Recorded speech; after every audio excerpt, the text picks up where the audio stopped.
नमस्कार साथियों, कैसे हैं आप सभी।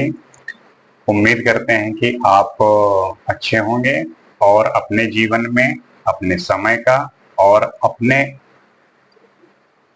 होने का एक जो दायित्व है वो निभा रहे होंगे।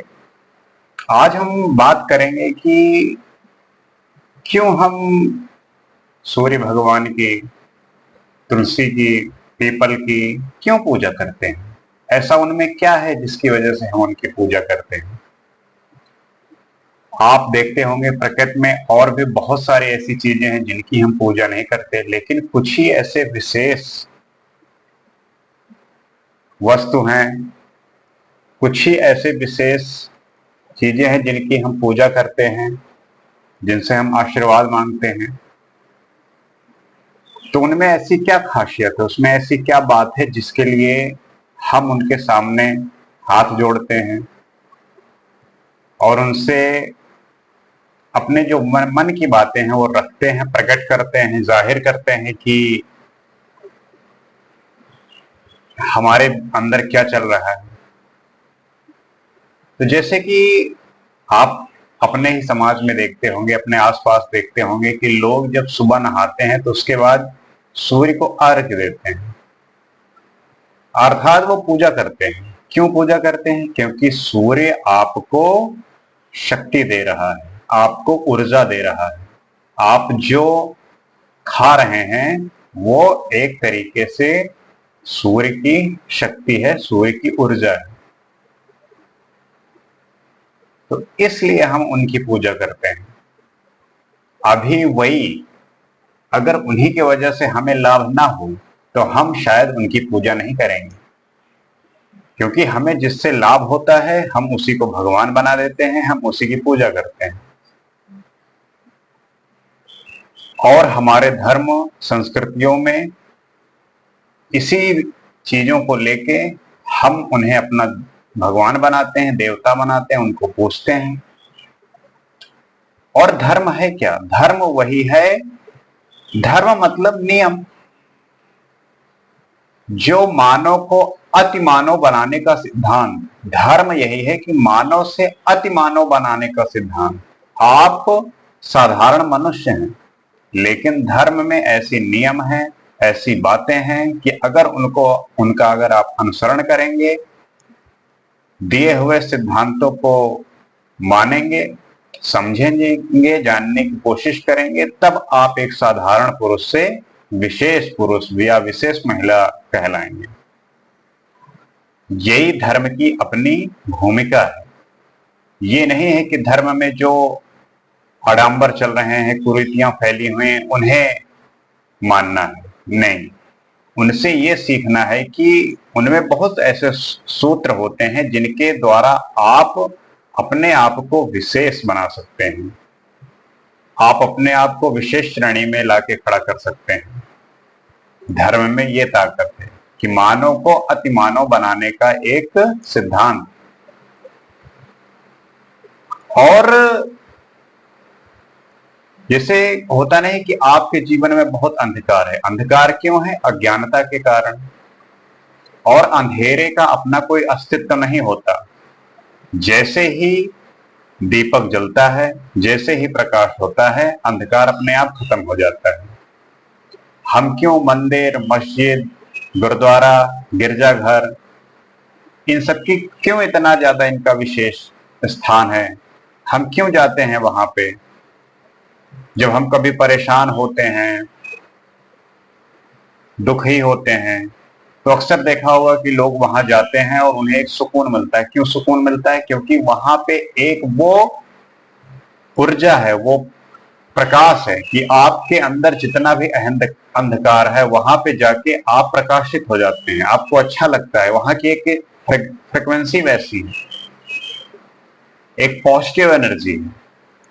आप कितने भी दुखी हो, परेशान हो, आप अपने धर्म के मुताबिक कहीं पे भी जाके देखिए, मंदिर जाइए, मस्जिद, गुरुद्वारा, चर्च, वहां पे जाके आपको बहुत अच्छा लगता है। वो इसी वजह से अच्छा लगता है क्योंकि वहां पे वो सकारात्मक एनर्जी, जो पॉजिटिव एनर्जी है, वो ऊर्जा बह रही है। और उस ऊर्जा को जब आप वहां पहुंचते हैं तो वो ऊर्जा आपको महसूस होती है, वो आपको प्रकाशित करती है।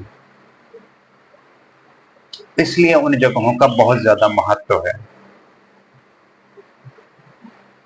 इस वजह से नहीं महत्व किसी भी चीज का होता है कि जहां पे अंधकार हो, जहां पे अज्ञानता की समझना, जहां पे अज्ञानता अपने चरम पे हो, लोग क्यों जाना चाहेंगे वहां पे। और जब इंसान सुखी होता है तो आप देखते होंगे बहुत ऐसी जगह हैं जहां पे वो जाता है, और जब वहां से परेशान होता है तब वो इन्हीं जगहों पे आके अपने आप को शांत पाता है। तो क्या है इन सब जगहों में? वही ये ऐसी जगह है जहां पे आपको एक प्रकाश मिलता है, एक ऊर्जा मिलती है, वो ऊर्जा जो आपको प्रकाशित कर देती है। और इस जो आनंद और सुख में जो आप अंतर देखते हैं कि जब आप सुखी होते हैं, जब आप के पास सब कुछ समृद्धि संपत्ति विद्यमान होती है, तब आपके अंदर वो जो चित होता है, जो आपका चित होता है, जो आपका मन होता है, उसमें अनेक सारी इच्छाएं वो फुलफिल हो रही हैं। जो आप चाह रहे हैं वो मिल रहा है, आपकी जो मनोकामनाएं हैं वो पूरी हो रही हैं।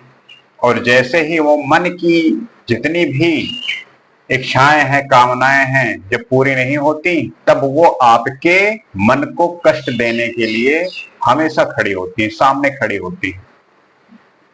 और फिर वो जो आपका मन है कि जिसे चेतना के स्तर पर जाना है, वो फिर आपका जो चित्त है, जो आपका मन है, वो चिंता करने लगता है। होना चाहिए चिंतन करना उस अवस्था में, लेकिन फिर वो चिंता जो है करने लगता है। और ये चिंता जो है आपको एक समय में चिता के रास्ते पे पहुंचा देता है, अंतिम अवस्था में पहुंचा देता है। तो ये कब तक जो है एक सीमित अवस्था में रहते हुए आप इन सब बातों को सोचेंगे? क्योंकि जो बाहरी दुनिया है, जो बाहर की दुनिया है, वो क्षणिक है। और आपको लगता होगा कि ये हर जो सब कुछ है ये ऐसा ही रहेगा, ऐसा नहीं रहता। क्योंकि हर समय ये सृष्टि जो है बदल रही है, सब कुछ बदल रहा है। तो आप भी तो अपने बाहर की सारी चीजें बदल देते हैं। आप देखते होंगे कुछ समय बाद कपड़े बदल देते हैं, गाड़ियां बदल देते हैं, घर भी बदल देते हैं, बहुत सारी चीजें बदल देते हैं, लेकिन आप अपने आप को नहीं बदलते। और आप अपने आप को तभी बदल सकते हैं जब आप अपने अंदर जाएंगे, अपने आप को जानने की कोशिश करेंगे। क्योंकि जो आपके अंदर वो बैठा हुआ है, आपका अपना एक होता नहीं आपको कि आप कितना भी कुछ कर लें, लेकिन वो आपको कसोटता रहता है कि नहीं, अभी वो नहीं मिला मुझे जो चाहिए, नहीं मिला अभी जो चाहिए। वो क्या है जो नहीं मिला आपको चाहिए? यही तो कामना के भाव हैं जो निरंतर आपको परेशान रखते हैं। जब तक आपके अंदर कामना और इच्छाएं व्याप्त हैं, तब तक आपको शांति, एक स्टेबिलिटी नहीं मिलेगी। ये स्टेबिलिटी आपकी भंग होती है आपकी इच्छाओं से। और ये इच्छाओं का दमन इतना करना आसान नहीं होता। आपको अपने सारे इंद्रियों पे कंट्रोल पाना होगा। वो इतनी आसान नहीं होती हैं, बहुत मुश्किल होती हैं। उसके लिए आपको निरंतर साधना करना पड़ेगा, निरंतर भजन करना होगा। और ये भजन ऐसे होता नहीं है, आप एक दिन बैठोगे, 2 दिन बैठोगे, तीसरे दिन बोलोगे कि अब कुछ फायदा हो नहीं रहा है। ऐसा ही होता है लोगों के साथ। वो मंदिर जाते हैं, गुरुद्वारा, मस्जिद, चर्च जाते हैं, और कुछ दिन गए लेकिन उनके अंदर वो परिवर्तन नहीं दिखा, तो उन्हें लगता है कि अरे ये सब तो वो बेकार चीजें। आपको कंटिन्यू एक चिंतन में रहना होगा, भजन में रहना होगा। भजन मतलब कि अपने इष्ट देव का चिंतन करते रहना। जैसे कि आप परेशान हो रहे हैं, बिल्कुल डिमोटिवेटेड हैं, आपके अंदर वो एनर्जी नहीं है किसी भी काम को करने के लिए, तब आप क्या करो? आप ऐसे व्यक्ति के बारे में सोचो जो आपको वो शक्ति प्रदान करे, वो ऊर्जा प्रदान करे। आप बहुत परेशान होते तो आप भगवान को क्यों याद करते हैं? क्योंकि भगवान के अंदर है वो ऊर्जा देने की क्षमता। जैसे ही आप परेशान होते हैं, आप ये आशा करते हैं कि अगर मैं भगवान को याद करूंगा तो वो मुझे वो होप देंगे, वो उम्मीद देंगे, जिससे मेरी अंदर की जितनी भी भावनाएं हैं, जो कष्ट हैं, वो हर लेंगे। क्योंकि उनमें एक भरोसा है कि वो आएंगे और मेरी जो कामनाओं की जो दुनिया है इसको खत्म करें। लेकिन आप गलत चीज मांगते हैं। आप मांगते हैं कि मेरे पास ये नहीं है तो वो मटेरियलिस्टिक थिंग, तो वस्तुता कुछ दिला दें। ऐसा नहीं करना होगा आपको। अगर ये जब तक करेंगे एक चीज मिली दूसरी के लिए, फिर आप ऐसे ही परेशान होंगे। इसका स्थायी इलाज यही है कि आपका जो मन है, उस मन को, जो उस मन की कामनाएं हैं, उसको खत्म करके उसको चेतना के स्तर पर लाना। जब आप इस प्योर और राइट पाथ पे होंगे, तब आपके अंदर की जो आकांक्षाएं हैं वो धीरे धीरे धीरे धीरे कम होने लगेंगी और एक समय आने पे समाप्त हो जाएंगी।